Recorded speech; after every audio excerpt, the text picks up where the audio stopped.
Hello, in this video we're going to show you just a little bit about how to use this website. It is an extremely powerful tool just to look at data.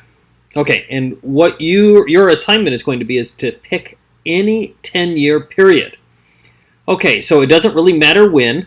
You can pick anything. You can pick any month you want. Let's say we want to go April to April, right? And we want to pick, and it doesn't really matter. I mean, you can go back as far as you'd like to go.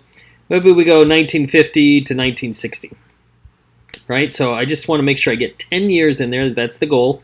And the goal is just to kind of give you data to allow you to see what kind of returns you can expect.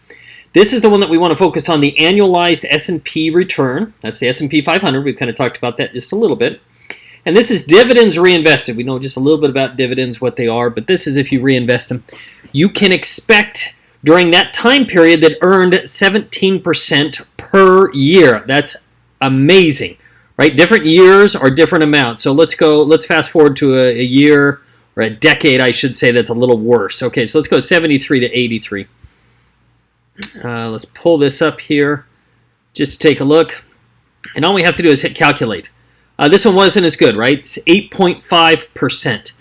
And you're going to choose that and you're going to post it. And I want you to pay attention to what the other individuals in the class are posting and see if you can identify some major events. Well, why during the 70s did I automatically know that it was a worse market, right? I mean, what was going on in the 70s? We had the oil embargo. We had Nixon stepping down as president.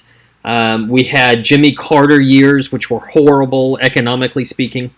Versus like the 50s. The 50s, we had the baby boomers were being born at that time.